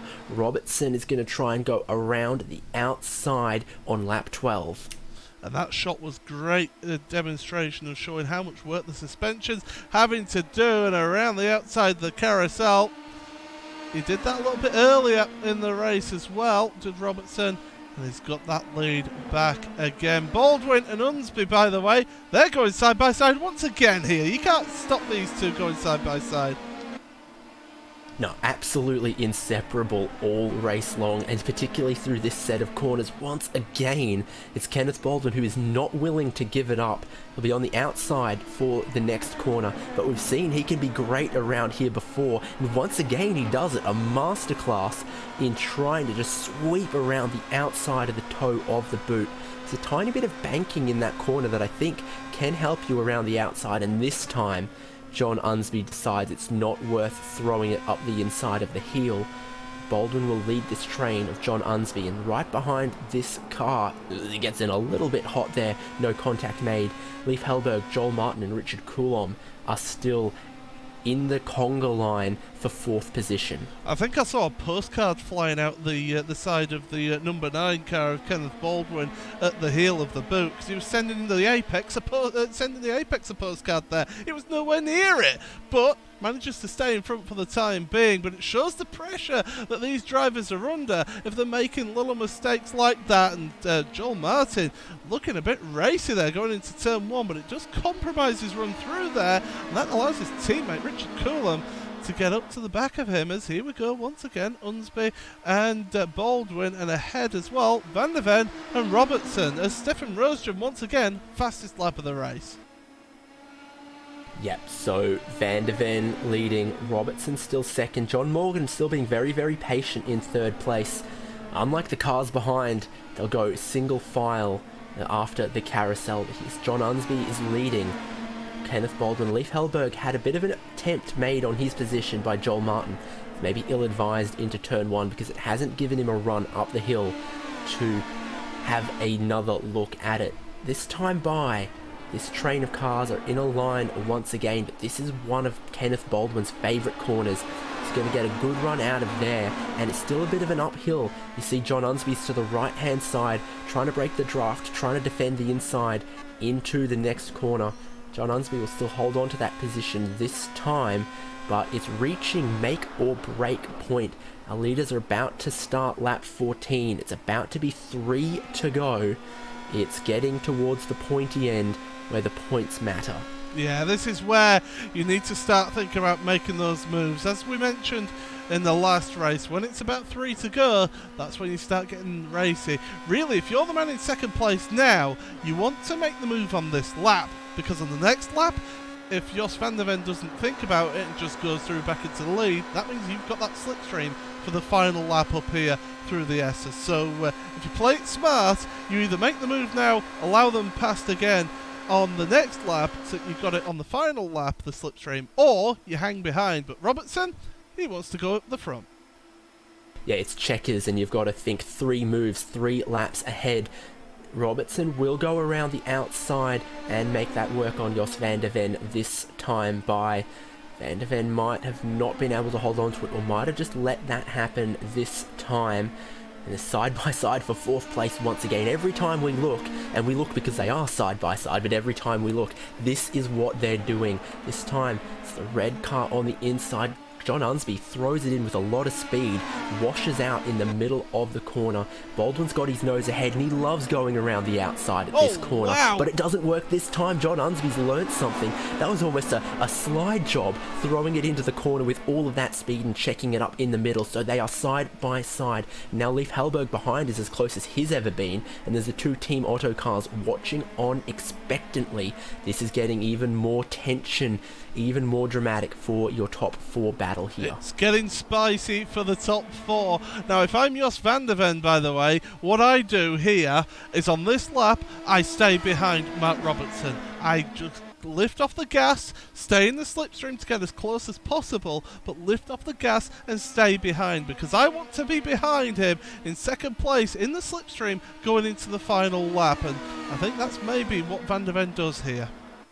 That'd make a lot of sense if it was just the 2 of them. Still could be a valid strategy, but John Morgan is now the wild card with 2 to go. If Van der Ven lifts out, doesn't take the move, would John Morgan do the same, or would he decide to get mixed into the fray? Van der Ven is probably doing about what you suggested, and not enough of a slipstream from John Morgan, so we look back at 4th place. And Leif Hellberg there in the black and white car is looking to mix it up. They're going to go side by side once again. It's going to be Unsby with the inside. Joel Martin gets a run, and he's going to take that position away from Leif Hellberg.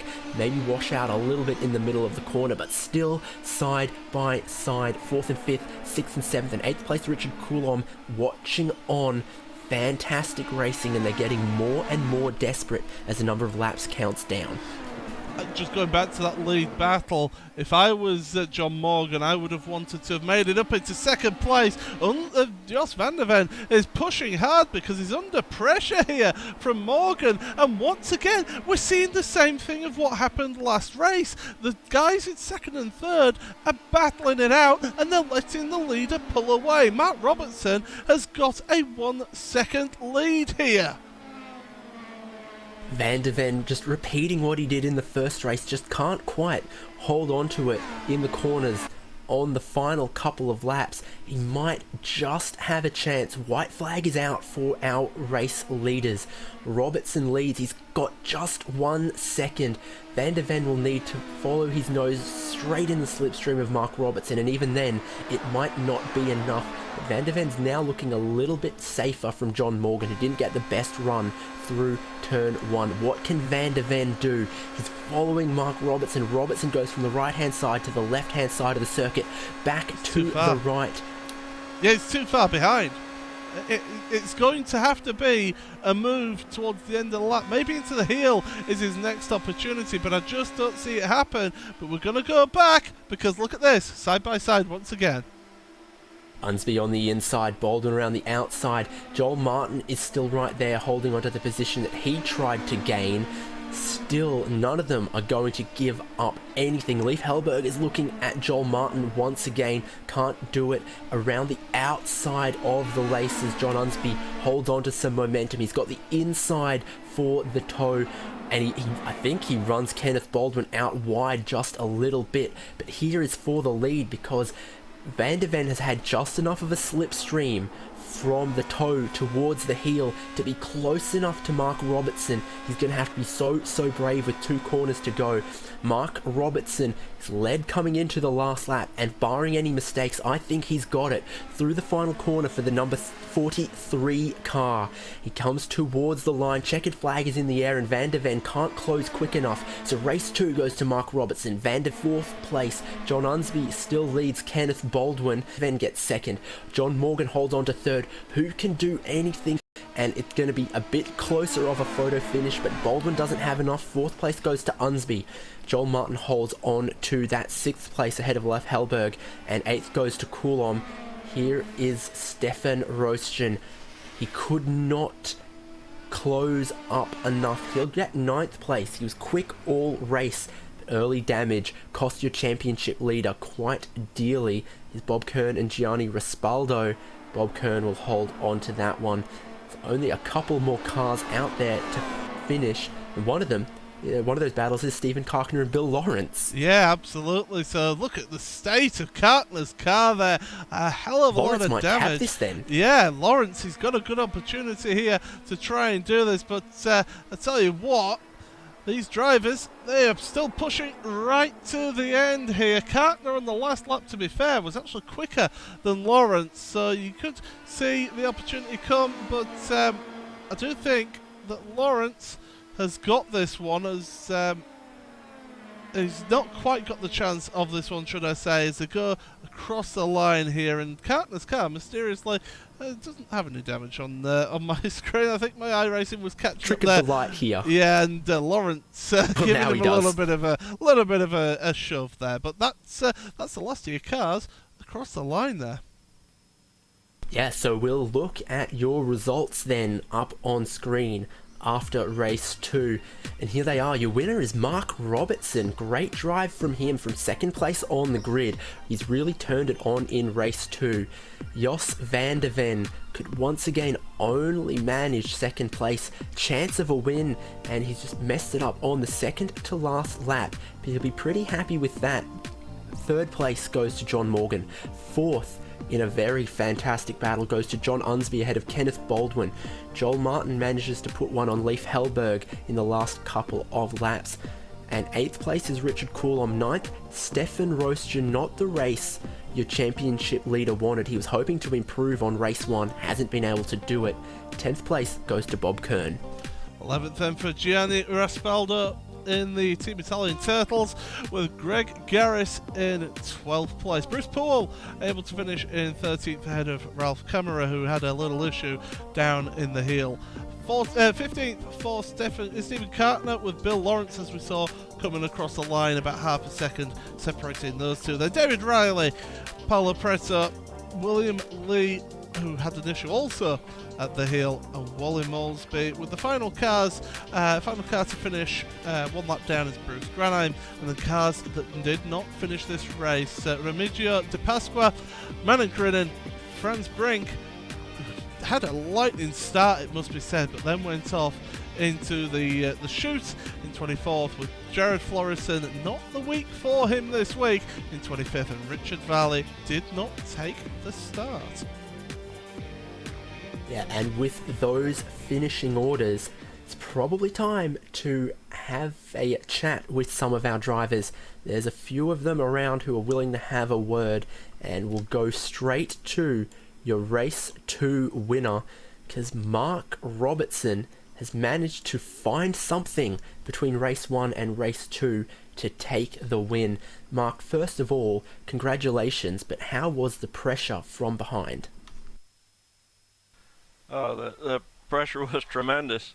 It's a battle just to not let the guy behind you get in your head and make you lose focus on where you need to be going.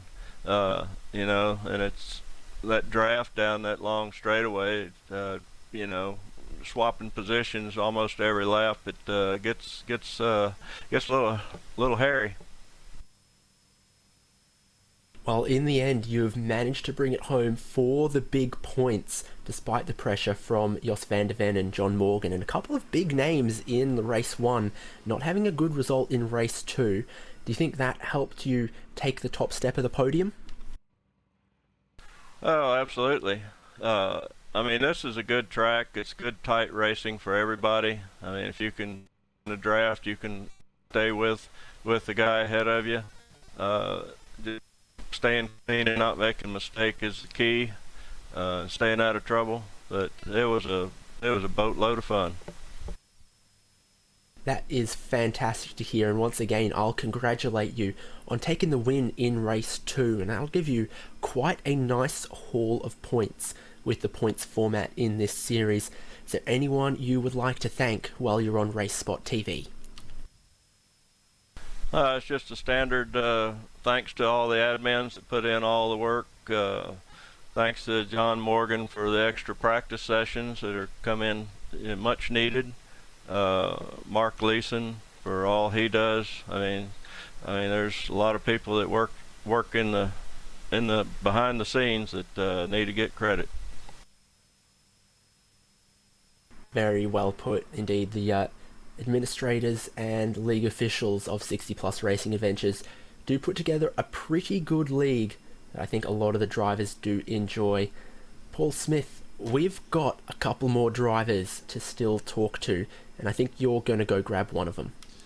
Yeah, so what we'll do is we will have a word with the man who finished in second place in the first race, now second place in the second race, and Jos, it's a little bit of a tale of what happened in the first race, happened in the second race, getting close to the race lead and just not able to get it coming into the final lap.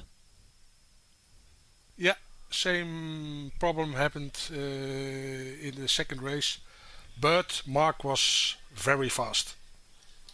Yeah, we saw the pace that he had, but the changing of positions between the two of you, were you ever worried at all that John Morgan was just sat there waiting because he suddenly became a bit of a worry, a concern towards the end of that race?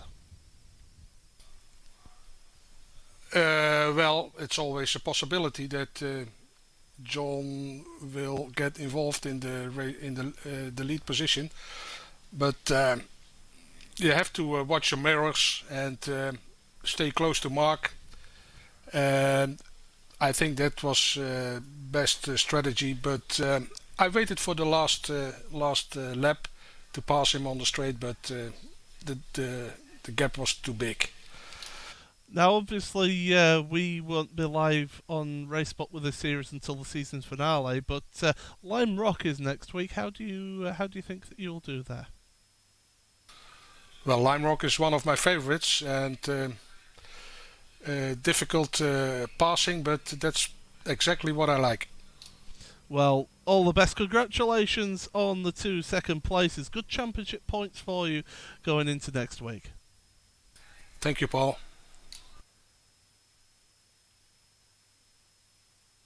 Well, I think we will have time to grab a chat with our third place finisher in this race. It's John Morgan. And John, you were right there with the top 3 almost the whole race long, but what would it take to have found just a little bit more pace to maybe mix it up with them? Because it kind of looked like you were a caboose on the back of that train.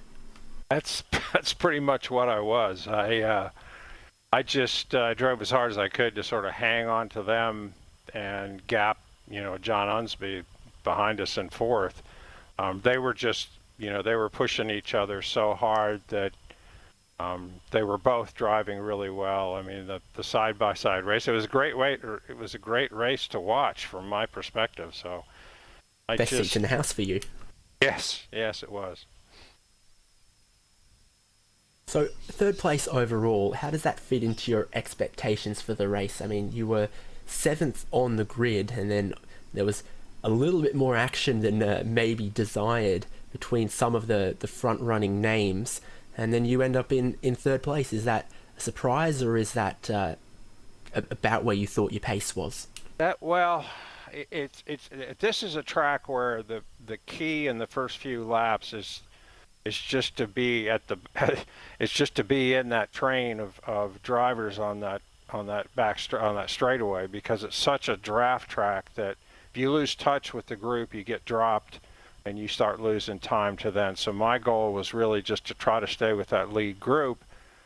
And because of the draft, the racing is very close, and in both races we saw guys, sort of because of the close racing, cause incidents, and I just try to be ready for those. And fortunately today, I got through them both, and it put me in third. So I'm a very patient racer, so it played out the way I approach the races. Well, it's not a bad finishing result overall out of this round for you, and looked like some pretty good racing. You're looking forward to next week at Lime Rock Park? Yep, it's a different challenge. Certainly, there'll be more traffic. It's a very busy track, but yes, it's a good. This group is just so much fun to race with that I look forward to this. It's pretty much the highlight of my week with iRacing. So. That brings me towards the next question I was angling, which was to describe 60-plus racing adventures in as few words as possible, maybe 3 to 5. What would you think? Fast and courteous. It's just about all you can ask for, I think. It is. So, while we've got you on RaceSpotTV, and I think you're going to be the last of our interviews, who would you like to thank? Any shout-outs to give? As always, to the admins and, Richard, who does our weekly post, and Bill, who maintains our website. It's just a great group that run this league, and I think our grids kind of show it with the number of people we have show up every week. So thanks to them. 26 for this round, and sure, being on RaceSpotTV can only encourage those drivers and maybe entice a few more, as well as just the great racing. And it seems like a lot of you guys enjoy each other's company, get on well, enjoy racing against the same people every week. Yeah, it's become a pretty close group, and RaceSpot definitely has helped the league grow. It's one of the reasons we continue with you guys. You do a great job. So yeah, it does help, and it is, like you said, it's a good close group. Right, thank you so much, John Morgan. Third place in this race, having a word with us. Paul, that wraps up all of our racing action in 60-plus racing adventures at Watkins Glen for this week. How did you find it? Because I thought both races pretty exciting, always something to watch. Yeah, it was. It was excellent racing that we saw here. Plenty of slipstreamings, which is what you always get at Watkins Glen as well. So I thoroughly enjoyed this racing once again. And I thought that battle for 4th place was certainly one to keep an eye on in that race. John Unsby and Kenneth Baldwin, they just couldn't stop being side by side. It was absolutely thrilling to watch, and being able to throw it down the inside into the toe a couple of times for John as well. So thoroughly enjoyed watching that one, and as well, not too much shenanigans going on as well, as always in this league. I look forward to the final round in May when we cover the final round of the championship at Spa-Francorchamps. Exactly, we showed that schedule, and the season finale will be covered here on RaceSpot. The drivers will be at some different rounds between now and then, but I hope everyone joins us again for that one. The website for 60-plus racing adventures is 60plusracing.com. So if you want to join them, go check that out there. But here is everyone who helps RaceSpot do what we do. I've been David Haynes. Alongside me and with the production and everything and all of that has been Paul Smith. Can't do it without Istvan Baloff Track Cams 22, Andreas Werner's Andvern Design graphics overlays, and some new ones from him coming soon that are going to look very, very good. Of course, Simon Grossman and AppGeneering.com. And live timing is Nick Tisson. And we got to thank all of those people who help us bring you this racing. And thank you who've joined in and watched it. And hope you'll join us again soon. Good night.